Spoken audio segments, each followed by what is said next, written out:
Hello, everyone. Welcome to the last week of Science 200, your last week of the Applied Natural Sciences class that you're taking. I hope you've enjoyed it. It's been a really good term. Let's see what we've got going on. Last week, you turned in your speaker's notes. I haven't looked at those yet. I'm making the video a little bit ahead of time.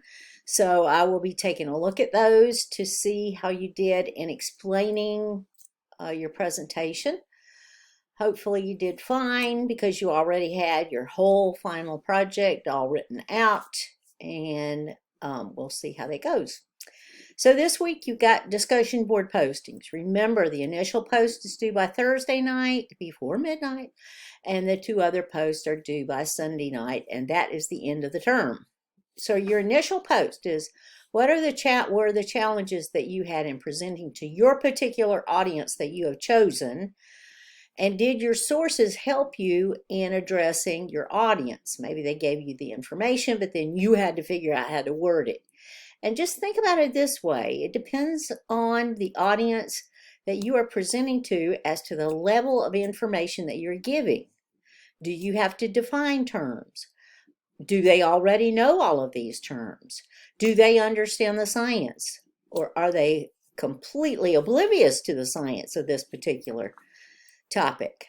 So, were your sources helpful in addressing your audience? Then in your response post, of course, you're going to compare what your experience was to your classmates' experience. Were there similarities in your audiences? Were there similarities in the difficulties that you had? So please express that to your classmates because they have been working on this too. So remember, all of those are due before the midnight on Sunday, February the 26th. You have a few more exercises in Chapter 8.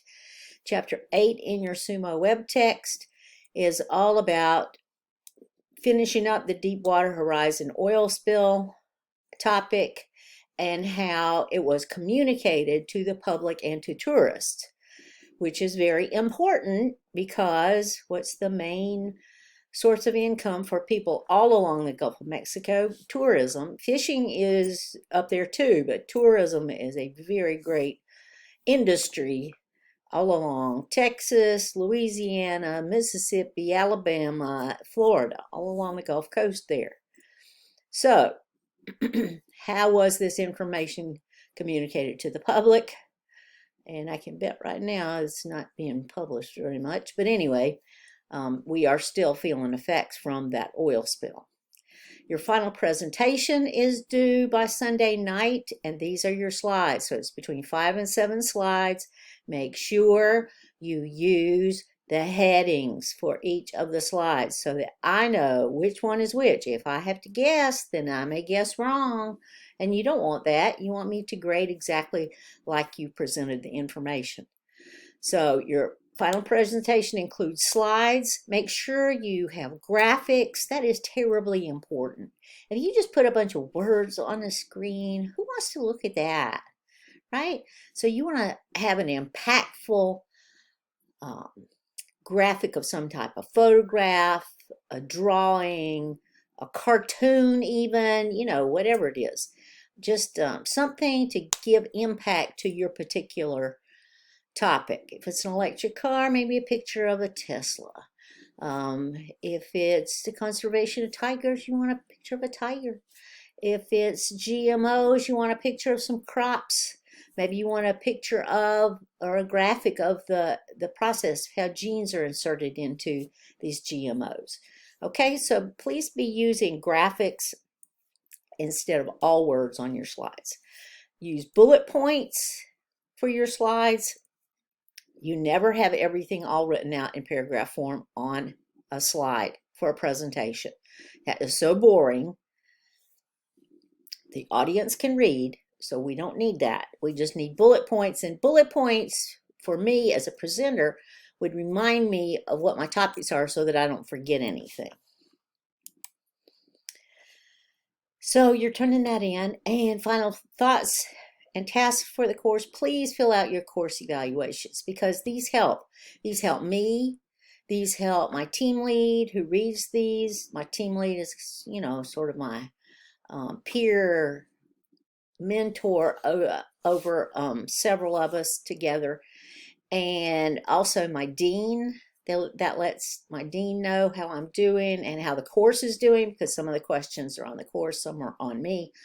But I like feedback, and so constructive criticism is great. Just please let me know anything, any of your thoughts, feelings. You can share them with me outside of course evaluations if you want to. I'm open to all of that. Your last day to turn in work, I want to remind you, is Sunday, February 26th at 11:59 p.m. If you are thinking maybe that you need an extension on your time and you would like to receive an incomplete, remember that I mentioned a couple of times back, or maybe it was last week, I forget, that you have to have 70% of your work finished in a course in order to turn in a request for an incomplete. So make sure that you have done that 70% of your work. But feel free to contact me if you're having any kind of issues whatsoever, so that we can get it figured out before the end of the course. If I do submit an incomplete request, it has to be before the end of the course. So let me know if you're having any troubles, issues, any problems during this week, and I will be checking a lot. Okay, I wish you all the best of luck and the best of success in your coursework at SNHU, and then out into the world you go to make a living, to do your dream job, whatever it is. And I wish you well with all of that. With that being said, let me know if you need anything.